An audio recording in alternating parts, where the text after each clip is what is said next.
시청자 여러분 안녕하십니까? K랜 뉴스입니다. 전북 군산시가 고용위기지역으로 지정됨에 따라 고용위기지원센터가 문을 열었는데요. 개설 한 달 동안 상담 건수가 1,900건이 넘는 등 심각한 고용위기를 실감할 수 있습니다. 김경모 기자의 보도입니다. 지난달 문을 연 전북 군산 고용위기지원센터에 실직 근로자들의 상담이 줄을 잇고 있습니다. 고용위기종합지원센터는 개설 이후 지난 10일 현재 실직 근로자들의 상담 건수는 총 1,907건으로 이 중 방문 상담이 1,479건, 유선 상담이 428건이라고 밝혔습니다. 센터가 운영하는 프로그램은 크게 심리 상담과 직업 훈련, 취업 지원, 금융 상담, 창업 컨설팅으로 나눌 수 있습니다. 상담 현황을 보면 자녀 교육비 관련 상담이 전체의 32.5%로 가장 많은 비율을 차지했습니다. 군산 고용위기 종합지원센터는 4월 5일 고용위기 지역 지정에 따라 지난 6월 1일 개소하였으며 군산 시민의 퇴직자 및 가족의 생계 안정부터 재취업까지 원스톱 지원을 목적으로 하고 있습니다. 현재 저희 센터에서는 심리치료, 단기, 장기, 신산업 직업훈련, 창업, 중소기업 맞춤형 컨설팅, 금융 등의 상담 및 지원 프로그램을 운영하고 있습니다. 어려움에 처한 시민들에게 다양한 도움을 드리고 있으니 저희 고용위기 종합지원센터에 많은 관심과 참여 부탁드립니다. 고용노동부가 지난 4월 전북 군산시를 고용위기지역으로 지정한 데 따라 설치된 고용위기 종합지원센터는 퇴직자에 대한 심리치료와 직업훈련 등 지원을 확대해 나갈 예정입니다. K랜 김경모입니다. 지난 20일 대구 경북 한뿌리 상생위원회가 2018 대구 경북 상생협력 세미나를 개최했습니다. 이날 세미나에서는 기존에 추진해왔던 대구 경북 상생협력 진행 상황에 대한 검토와 평가가 이루어졌습니다. 또 민선 7기가 출범함에 따라 구체적인 상생협력 방안이 논의되는데요. 대구시와 경상북도 관계자는 대구 경북 상생협력의 미흡한 부분을 평가하고 향후 발전 방안을 제시하는 뜻깊은 시간이었다고 말했습니다. 전북 임실군이 장애인 맞춤형 재활 프로그램을 시행하고 있습니다. 특히 재활치료실이 무료로 개방돼 치료가 필요한 장애인들에게 큰 도움이 되고 있다고 하는데요. 김경모 기자입니다. 전북 임실군이 장애인 재활 서비스 제공을 위한 지역사회 중심 재활 사업을 전개하고 있습니다. 지역사회 중심 재활 사업은 보건소를 중심으로 지역사회의 인적, 물적 자원을 최대한 활용한 재활 서비스 제공을 통해 장애인의 일상생활 자립 능력을 향상시키고 사회 참여를 지원하는 사업입니다. 특히 올해 3월부터 운영에 들어간 재활치료실은 장애인들에게 무료로 개방되어 임실군 지역사회 중심 재활 사업의 핵심적인 역할을 하고 있습니다. 우리 임실군 재활치료실은 재활의학과 전문의의 자문을 받아 필수 장비를 확보하여 실질적인 재활치료를 하고 있습니다. 또한 전문 인력인 물리치료사, 작업치료사, 간호사가 환자의 상태를 수시로 확인하여 몸뿐만 아니라 인지장애 등 통합적인 재활 프로그램을 운영하고 있으며 현재 국내 3,000명의 장애인이 등록되어 있어 건강의 사각지대가 발생하지 않도록 노력하고 있습니다. 이 밖에도 관내 등록 장애인이나 재활이 필요한 지역 주민은 보건의료원 관리 대상자로 등록 후 재활치료나 취미 프로그램, 건강관리, 교육 등 필요한 서비스를 받을 수 있습니다.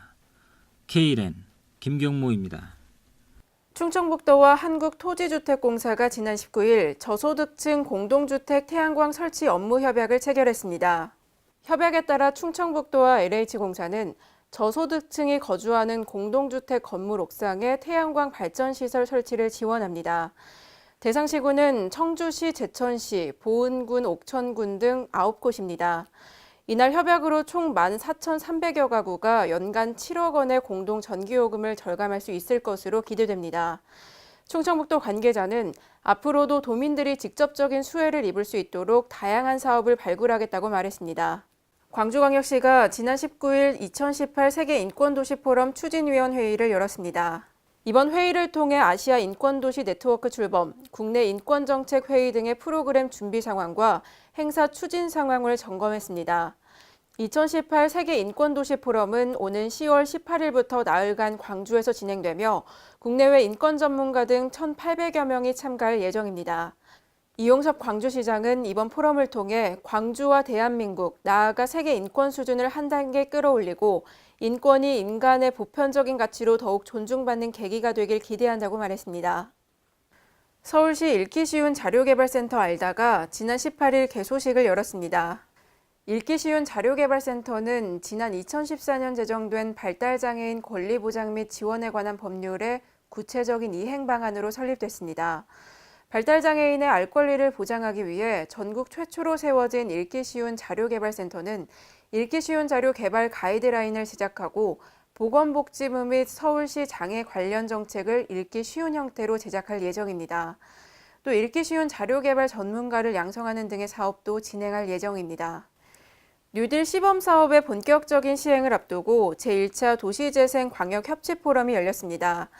이 자리에 김현미 국토교통부 장관이 참석해 지방자치단체의 협력과 지원을 당부했습니다. 김경모 기자의 보도입니다. 김현미 국토교통부 장관이 도시재생 사업 추진을 위한 지방자치단체의 협력과 지원을 당부했습니다. 김현미 장관은 18일 전북 전주시 팔복예술공장에서 열린 제1차 도시재생 광역협치 포럼에 참석해 이같이 말했습니다. 지자체와 중앙정부는 도시재생 사업의 속도감 있는 추진을 위해 함께 호흡을 맞춰가야 합니다. 지방자치단체에서는 추경 예산을 확보해 예정된 사업이 차질 없이 착수될 수 있도록 지원해 주시기 바랍니다. 도시재생 전담 조직과 인력을 확보해 전문성을 강화해 줄 것 역시 당부드립니다. 이번 포럼은 정부가 추진하고 있는 도시재생 뉴딜 사업 확대에 따라 중앙정부와 지자체 간 도시재생 경험 공유를 비롯한 정책 소통의 장으로 마련됐습니다. 재생 과정에 시행착오가 많았었는데 그걸 줄이고 그 실수를 오히려 기회로 전환하는 역량이 협치에 있다고 생각이 돼서 오늘 협치 포럼이야말로 사실은 매우 의미 있는 큰 출발이라고 생각합니다. 포럼은 도시재생 관련 소통 채널로 운영되며 정부와 지자체 협력에 기반한 협치 플랫폼 역할을 하게 됩니다. 이를 위해 앞으로 반기 또는 분기별로 주간 지자체를 방문, 개최하며 정책 동향 설명과 전문가 특강, 사례 발표 등의 프로그램을 운영할 예정입니다. K랜 김경모입니다. 오늘의 브리핑입니다. 행정안전부가 정부의 사이버 보안을 강화하기 위해 사이버 보안 관제 업무를 담당할 31명의 민간 우수인재를 선발합니다.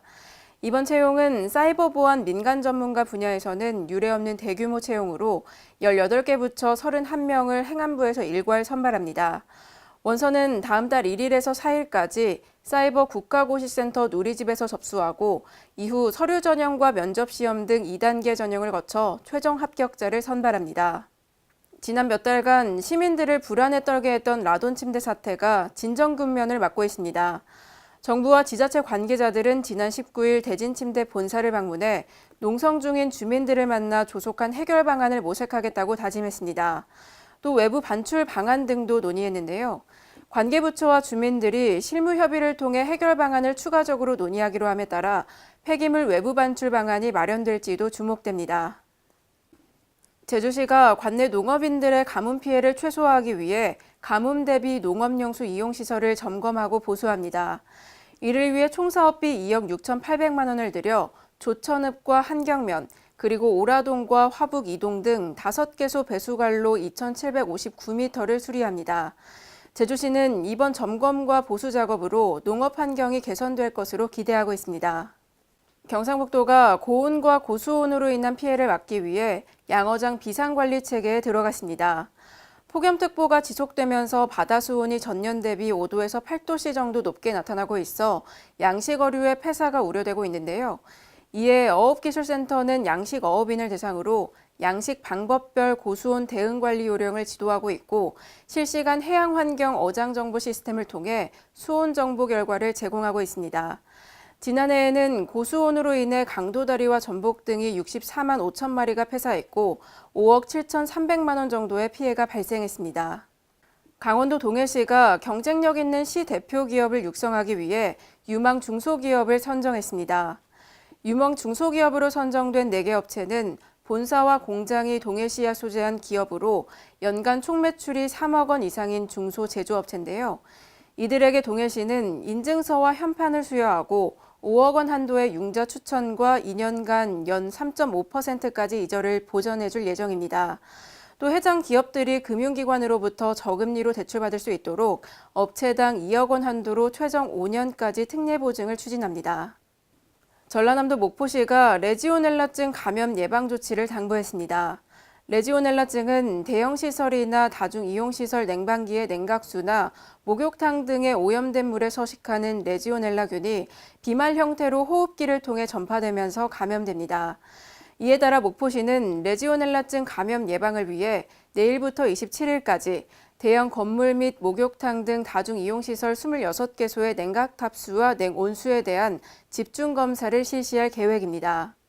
최근 수족구병 환자가 큰 폭으로 증가하고 있습니다.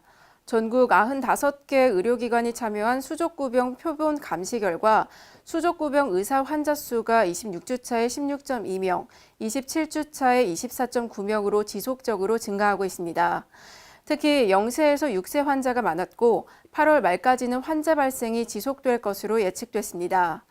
질병관리본부는 감염 예방 및 확산을 막기 위해 손 씻기, 기침 예절 지키기 등 예방수칙을 지켜달라고 당부했습니다.